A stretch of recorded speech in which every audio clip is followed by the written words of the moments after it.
Hello friends, कैसे हैं आप सभी लोग। आई होप आप सभी बहुत बढ़िया होंगे। मैं के आर सैनी के आर एजुकेशन पे आप सभी का स्वागत करता हूं।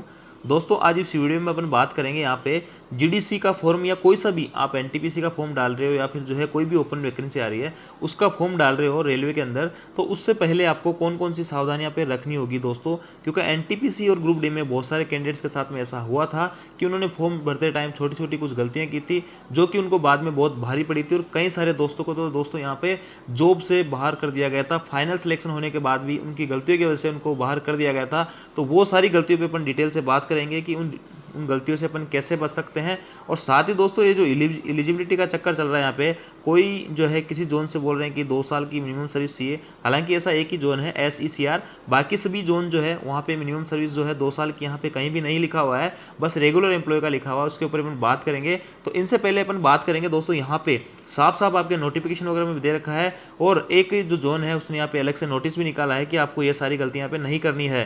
क्योंकि दोस्तों अभी अपन ने यहाँ पे ग्रुप डी के अंदर देखा था, कई सारे दोस्त ऐसे थे जिनके बहुत अच्छे मार्क्स आने के बाद भी उनको मनचाही पोस्ट नहीं मिली है। तो यहाँ पे पोस्ट प्रेफरेंस का भी बहुत बड़ा रोल होता है। अगर आपको मनचाही पोस्ट चाहिए और उसी हिसाब से आपको यहाँ पर पोस्ट का प्रेफरेंस देना होगा। क्योंकि हुआ ऐसा था दोस्तों ग्रुप डी के अंदर कि वो जो है या तो उनको सारी पोस्टों के बारे में नॉलेज नहीं था कि कौन सी पोस्ट का क्या जॉब प्रोफाइल होता है, क्या काम करना होता है, उनको कितनी सैलरी होती है। उस हिसाब से उन्होंने जो है रैंडम यहाँ पे या फिर जो कई सारे दोस्तों ने मित्र वाले के भरोसे यहाँ पे फॉर्म भरवाया था, तो उन्होंने अपने हिसाब से ऊपर नीचे सारी पोस्टें कर दी थी। तो उन लोगों ने, जैसे कि गैंगमैन की जो पोस्ट है उसको सबके नीचे डालनी चाहिए, उनको कई दोस्तों ने जो है ऊपर डाल दी। और अब जो हुआ यूँ कि उनका जो है फाइनल सिलेक्शन जब हुआ, उनके मार्क्स भी बहुत अच्छे थे, लेकिन उनकी प्रेफरेंस जो है ट्रैक मैन थी, इसलिए उनको यहाँ पे ट्रैक मैन दिया जाए। और उन लोगों ने जो है यहाँ पे कई सारे दोस्तों ने तो ज्वाइन भी नहीं किया है। तो कितना बड़ा नुकसान उनको हुआ दोस्तों। और साथ ही जो है अलग अलग टाइप की छोटी छोटी गलतियाँ भी बहुत सारी उन्होंने की है, वो अपन नोटिफिकेशन में आप सभी को मैं बताता हूँ। साफ साफ लिखा हुआ है यहाँ पे कि आपको ये गलतियाँ नहीं करनी है, नहीं तो आपका यहाँ पे कैंडिडेट रद्द कर दिया जाएगा। और दोस्तों, ये जो वैकेंसी है जीडीसी की बार बार नहीं आएगी, बहुत बड़ी वैकेंसी है, काफ़ी लंबे टाइम के बाद में आई है। तो इस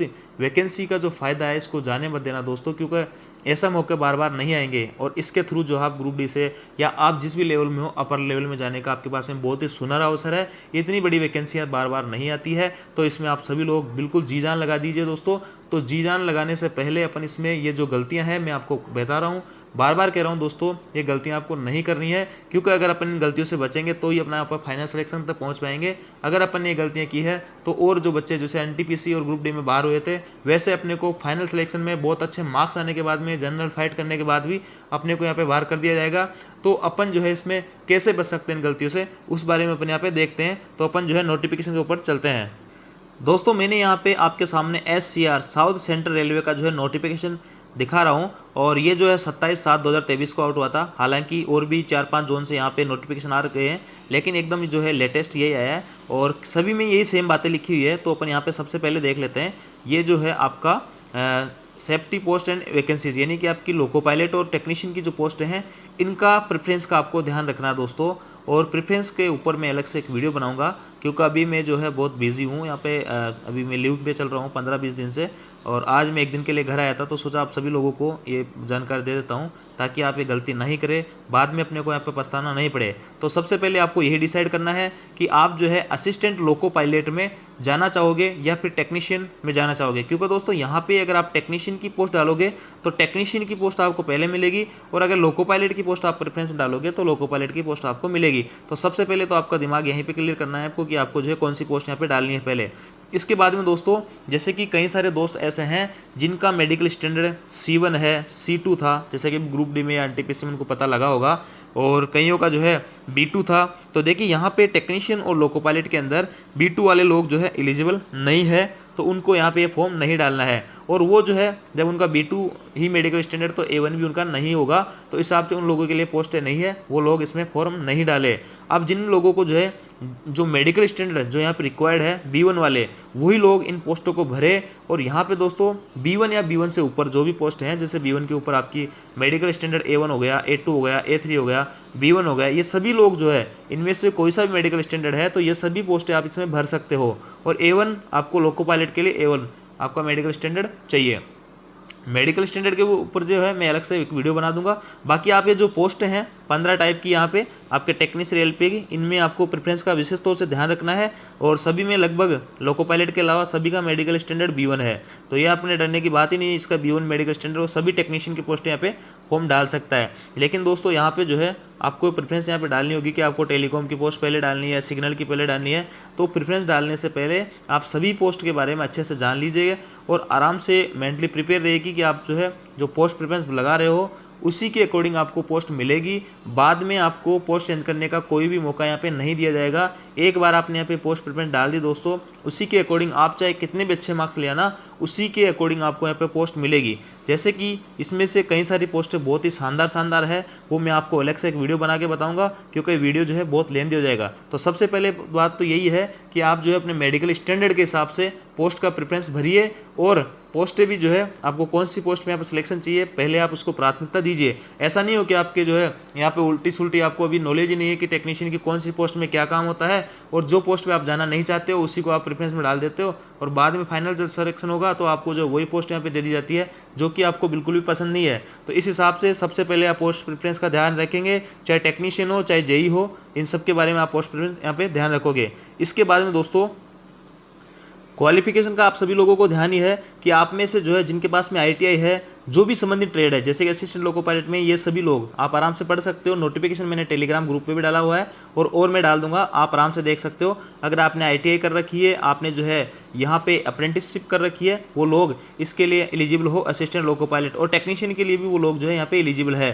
साथ ही दोस्तों जिसने 12th कर रखी है, 10+2 कर रखी है आपके साइंस मैथ से, तो वो लोग ओनली SNT की जो पोस्ट है सिग्नल एंड टेलीकम्युनिकेशन की, उसके लिए फॉर्म यहाँ पे भर सकते हैं। सभी की एलिजिबिलिटी आगे दे रखी है, आप आराम से इसमें देख सकते हैं। इसके बाद में दोस्तों अपन बात करेंगे आगे इनका CBT का पैटर्न आपको पता ही है। लोको पायलट टेक्नीशियन के लिए 2 एग्जाम होंगे, पार्ट A पार्ट B, सारा कुछ मैंने इन पे अलग अलग वीडियोज़ में बता रखे हैं। यहाँ पे अपन जो है सिलेबस वगैरह भी देख सकते हैं। आप सिलेबस आप अभी तक जो पढ़ के आ रहे हो वही सारा कुछ सिलेबस यहाँ पे रहने वाला है। तो इस वीडियो में जो है अपन मेन टॉपिक की बात करेंगे कि जो है ये सबसे बड़ी बात है, लड़के जो है जो दोस्त है वो गलती कहाँ पे करते हैं कि ये जो पार्ट B है ये क्वालिफाइंग मार्क्स होते हैं।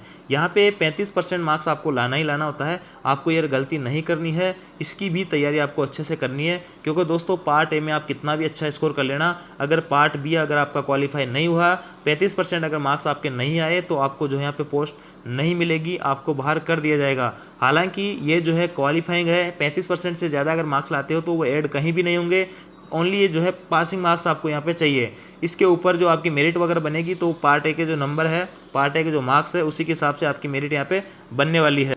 इसके बाद दोस्तों आपको ये बात ध्यान रखनी है कि जो आपका मान लो आपने इंजीनियरिंग डिप्लोमा या ITI इन सब्जेक्ट से कर रखा है, जैसे एक नंबर से कर रखा है, तो आपका जो पार्ट B रहेगा, जो ट्रेड वाला रहेगा, उसका जो सिलेबस रहेगा उसमें ये टॉपिक्स आपके आएंगे, और इन्हीं को जो है आपको यहाँ पर सिलेक्ट करना है। कहने का मतलब आपका ट्रेड का जो मैटर क्या रहेगा वो डिपेंड करेगा आपने ITI डिप्लोमा BTech वगैरह जो भी कर रखा है वो किस फील्ड में कर रखी है, उसी के अकॉर्डिंग आपका जो है यहाँ पे ये जो ट्रेड का है एग्ज़ाम ये लगेगा। जैसे कि आपने 12th कर रखी है हायर सेकेंडरी PCM से, तो आपको फिजिक्स और मैथमेटिक्स यहाँ पे आपके आएगी ट्रेड वाले ऑप्शन में। इसके बाद में दोस्तों अपन आगे बढ़ते हैं, तो सेकंड ग्रुप में आपके JEE का एग्जाम लगेगा। इसका एक ही पेपर होगा, 120 मिनट का टाइम रहेगा आपके पास में, 150 क्वेश्चन रहेंगे, और यहाँ भी जो है आपको मिनिमम क्वालिफाइंग मार्क्स आपको ये चाहिए। UR को 40%, OBC को 30%, ये सारा आपको आप देख सकते हो। सिलेबस इसमें देख लोगे आप नोटिफिकेशन में, और मैंने इस पर अलग से वीडियो बना रखा है। सारा कुछ पार्ट यहाँ पे डिवाइड कर रखा है कि कौन कौन से सब्जेक्ट यहाँ पे कौन कौन से जगह से आएंगे। तो सबसे ज़्यादा जो वेटेज है वो है आपका टेक्निकल एबिलिटीज़ का। तो यहाँ पे दोस्तों टेक्निकल एबिलिटीज़ जो है वो भरने से पहले आपको यहाँ पे एग्ज़ाम ग्रुप का विशेष तौर से ध्यान रखना है। जब आप फॉर्म फिल करो तो अगर आपने इन सब में अगर आप इनमें से किसी भी फील्ड में अगर आपके पास डिग्री डिप्लोमा BTech वगैरह कर रखी है आपने, तो आपको जो एग्ज़ाम ग्रुप डालना है वो डालना है मैकेनिकल एंड अलाइड इंजीनियरिंग। इसके बाद में अगर 2 नंबर है तो आपको इलेक्ट्रिकल एंड अलाइड इंजीनियरिंग आपको यहाँ पे डालनी है। आपको एग्ज़ाम ग्रुप का विशेष तौर से ध्यान रखना है। अगर आपने यहाँ पे इनमें से किसी भी चीज़ में डिग्री डिप्लोमा कर रखा है और आपने अगर ये भर दिया एग्ज़ाम ग्रुप, तो आप जो है यहाँ पे एग्ज़ाम नहीं दे पाओगे, आप यहाँ पे बाहर हो जाओगे। तो इस तौर का आपको विशेष तौर से यहाँ पे ध्यान रखना है। कुछ दोस्तों के पास में ऐसी डिग्रियाँ या ऐसी क्वालिफिकेशन होगी जिससे कि वो एक से अधिक पोस्ट के लिए अप्लाई कर सकते हैं, तो वो लोग जो है यहाँ पे अप्लाई कर सकते हैं। साफ साफ लिखा हुआ है जिस भी जो भी एजुकेशन क्वालिफिकेशन आपके पास में जो मिनिमम मांगी गई है एग्जाम में, अगर आपके पास में वो है तो आप एक से ज़्यादा जो वैकेंसीज है उनके लिए भी यहाँ पे अप्लाई कर सकते हो। नॉर्मलाइजेशन वगैरह मार्क्स होंगे यहाँ पे, और 1/3 माइनस मार्किंग भी रहेगी। इन सब चीज़ों का आपको ध्यान रखना है दोस्तों जनरल इंस्ट्रक्शन में जो है बहुत ही अच्छी इंपॉर्टेंट बातें यहाँ पे लिखी गई है। तो सबसे पहले तो यहाँ पे लिखा हुआ है कि इसमें जो है आप एग्ज़ाम कौन कौन लोग यहाँ पे दे सकते हैं। तो ये जो ग्रेड यहाँ पे जैसे कि लेवल 2 है या लेवल 5 है, लेवल 6 है, इन लेवल के नीचे की अगर कोई भी पोस्ट है रेलवे के अंदर तो वो लोग जो है जीडीसी के लिए अप्लाई कर सकते हैं। साथ ही सेम लेवल के लिए भी जो है अप्लाई कर सकते हैं। ये सेम लेवल के जो है इसमें कुछ कंडीशन है कि यहाँ पे सेफ्टी कैटेगरी से आप जो है नॉन सेफ्टी कैटेगरी में नहीं जा सकते हो। बाकी नॉन सेफ्टी कैटेगरी में आप हो जैसे कि लेवल 2 में, और सेफ्टी कैटेगरी में लेवल 2 में जाना चाह रहे हो तो आप जा सकते हो, और सेफ्टी में आप लेवल 2 में हो और सेफ्टी में ही जाना चाह रहे हो तो आप लेवल 2 में आप फॉर्म भर सकते हो। यानी कि सेम लेवल में भी आप जा सकते हो। शर्त यह है कि नॉन सेफ्टी कैटेगरी से आप जो है सेफ्टी कैटेगरी में जा सकते हो, लेकिन सेफ्टी कैटेगरी से नॉन सेफ्टी कैटेगरी में नहीं भर सकते हो। ये यहाँ पे साफ साफ लिखा हुआ है। इसके बाद दोस्तों यहाँ पे बहुत ही इंपॉर्टेंट बात लिखी गई है कि जब तक जीडीसी का जो है सारा कुछ प्रोसेस चलेगा, अगर उससे पहले अगर आपने रेलवे छोड़ दिया, आपका ट्रांसफर हो गया या म्यूचुअल ट्रांसफर कुछ भी करके आप उस जोन से निकल गए हो, तो आपका यहाँ पे कैंडिडेट रद्द कर दिया जाएगा, आपको कोई भी पोस्ट यहाँ पे नहीं दी जाएगी। दोस्तों पॉइंट 4 में लिखा हुआ है कि जिन भाइयों का जैसे कि जिन्होंने कोई बीए कर रहे हैं उनका फाइनल रिजल्ट अभी तक नहीं आया है और वो जो है गुड्स गार्ड के लिए अप्लाई करना चाहते हैं, तो वो जो है यहाँ पे नहीं कर सकते हैं जब तक उनका फाइनल रिजल्ट यहाँ पे नहीं आ जाता है। आगे लिखा है आरपीएफ और आरपीएसएफ वाले लोग जो है इसके लिए एलिजिबल नहीं होते हैं, वो लोग इसके लिए अप्लाई नहीं करें। दोस्तों यहाँ पे इन सभी टॉपिक्स पे लिखा हुआ है कि यहाँ पे ईडब्ल्यूएस वालों को कोई आरक्षण नहीं रहेगा, यानी कि ईडब्ल्यूएस वाले छात्र जो है इनको यहाँ पे कोई फायदा नहीं मिलेगा। साथ ही यहाँ पे रेलवे जो है पोस्टें बढ़ा सकती है, घटा सकती है, सारा कुछ यहाँ पे लिखा हुआ है। ओरिजिनल आपको डॉक्यूमेंट्स वगैरह जमा कराने होंगे। बाकी यहाँ पे एक पॉइंट जो है दोस्तों 20 नंबर पॉइंट जो है बहुत ही इंपॉर्टेंट है, इसको आपको विशेष तौर से देखना होगा कि यहाँ पे साफ साफ लिखा हुआ है कि आप उसी पोस्ट के लिए यहाँ पे अप्लाई कीजिए जिस पोस्ट में आप मेडिकली फिट हो। अगर आप उसमें मेडिकल अनफिट पाए जाते हो तो आपको यहाँ पे कोई अल्टरनेट नहीं दिया जाएगा। लोअर मेडिकल स्टैंडर्ड की अगर कोई पोस्ट होगी तो आपको यहाँ पे नहीं किया जाएगा। और आपको जो यहाँ पे साफ साफ लिखा हुआ देखिए, आप पढ़ सकते हैं यहाँ पे कि यहाँ पे any alternate for with lower medical classification in the event of their medical unfitness. तो यहाँ पे कोई भी कंसिडर नहीं किया जाएगा दोस्तों। तो आपको जिस भी मेडिकल में आप कैटेगरी में फिट हो उनकी पोस्ट यहाँ पे ऊपर डालिएगा, नहीं तो यहाँ पे बहुत बड़ी मुश्किल हो सकती है दोस्तों। तो आप अपना जो भी मेडिकल स्टैंडर्ड है उस हिसाब से पोस्ट यहाँ पे भरिएगा।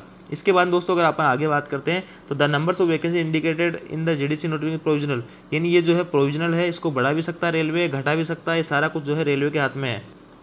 ईडब्ल्यूएस वालों के लिए कोई भी यहाँ पे रिजर्वेशन नहीं है, साफ साफ लिखा हुआ है। इसके आगे अपन देखते हैं यहाँ पे दोस्तों आपने जो है ये इनवैलिडिटी एप्लीकेशन दिख रही है, अगर आपने ये 1 से 12 तक जो है इनमें से किसी भी टाइप की अगर आप गलती कर देते हो फॉर्म भरते टाइम तो आपके फॉर्म को यहाँ पे इनवैलिड कर दिया जाएगा। तो आप इन चीज़ों का विशेष तौर से ध्यान रखिएगा। फोटो वगैरह जो भी स्कैन करने को बोले वो स्कैन करना है, सारे को डॉक्यूमेंट सही तरीके से आपको यहाँ पे भरने हैं। साथ ही यहाँ पे action against employ found guilty of misconduct, अगर आप यहाँ पे दोषी पाए जाते हो तो आपको किसी भी स्टेज से बाहर कर दिया जाता है, चाहे आपका फाइनल सिलेक्शन हो गया हो। आपको यहाँ पे कैटेगरी का विशेष तौर से ध्यान रखना है दोस्तों। किसी भी टाइप की आपको जो है फॉल्स इंफॉर्मेशन नहीं देना है, सही सही सारी कुछ इन्फॉर्मेशन देनी है।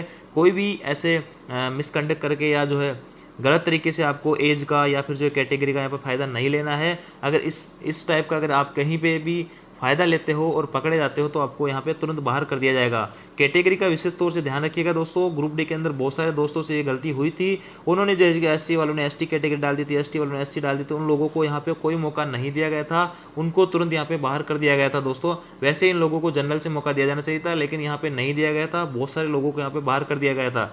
आपकी जो भी कैटेगरी आप सही सही से फिल कीजिएगा, नहीं तो यहाँ पे बहुत बड़ा नुकसान आपको हो सकता है। साथ ही दोस्तों आप सभी लोग जो है सिग्नेचर जो करो आप अपने जो रियल सिग्नेचर है वही सभी जगह सेम रखना, और कैपिटल अक्षर में कैपिटल लेटर में आपको सिग्नेचर नहीं करना है।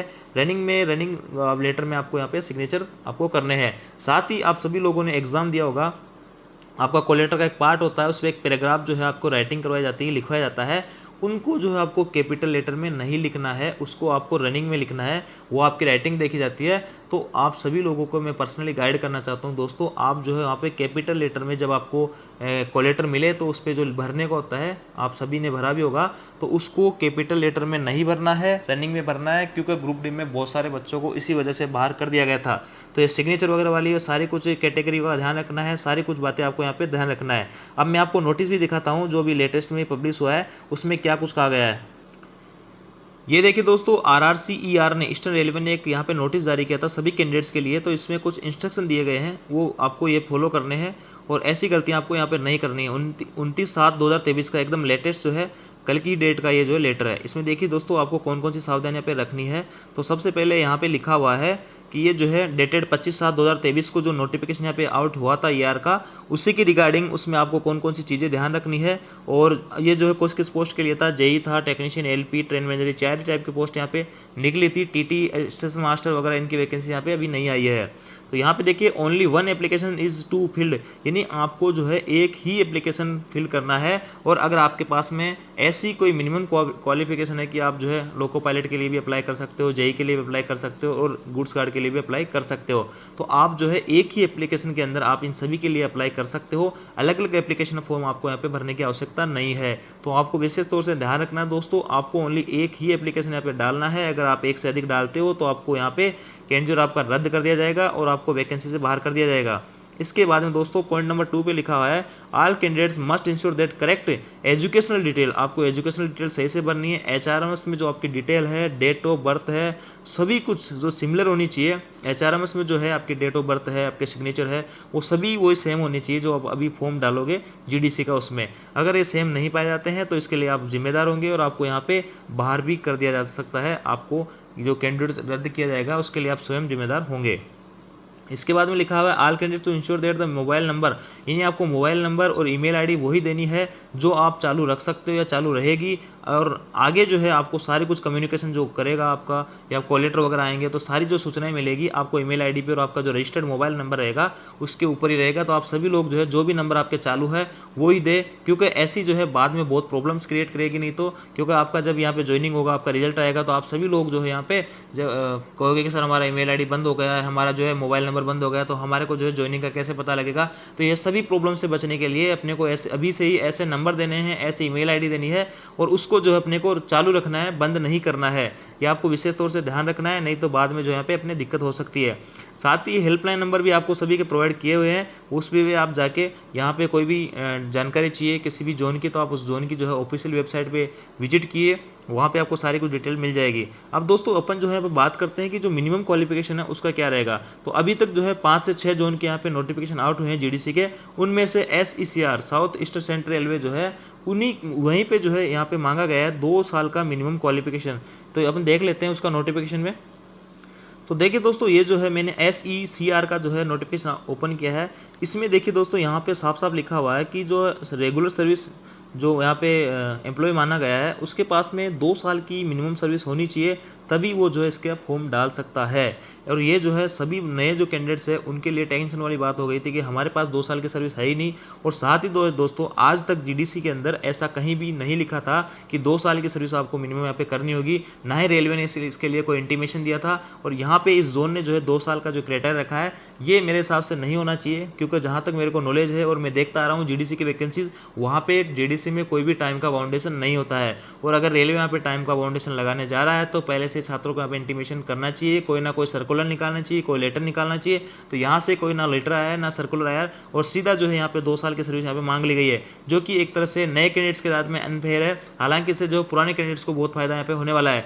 तो दोस्तों यहाँ पे 2 साल मांगा गया है, लेकिन बाकी के जो जोन है 4-5 जोन से और से यहाँ पे नोटिफिकेशन आउट हुआ है, वहाँ पे कहीं भी नहीं लिखा हुआ है कि आपको 2 साल की सर्विस यहाँ पे चाहिए। वहाँ पे ओनली जो है रेगुलर एम्प्लॉय मांगा गया है। रेगुलर एम्प्लॉय जो है रेलवे में अगर आपके एम्प्लॉय आईडी आ गई, आपका कार्ड वगैरह बन गए हैं, आईडी कार्ड वगैरह, तो आप जो है रेगुलर एम्प्लॉय हो, आप GDC का फॉर्म डाल सकते हो। तो जहाँ पे 2 साल की सर्विस का बाउंड नहीं कहा गया आप वहाँ पे फॉर्म भर सकते हो। और अगर फॉर्म भरने में कोई दिक्कत आ रही है तो आप वहाँ पे जो भी उसके जोनल जो हेल्पलाइन नंबर है वहाँ पे आप कॉल करके भी पूछ सकते हो।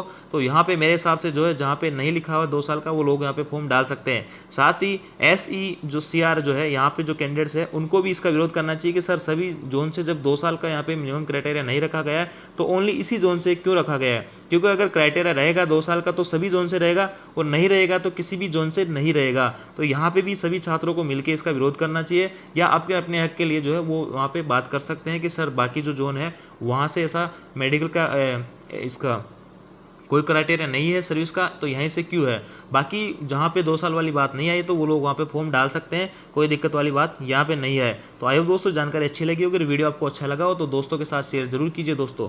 Thank you.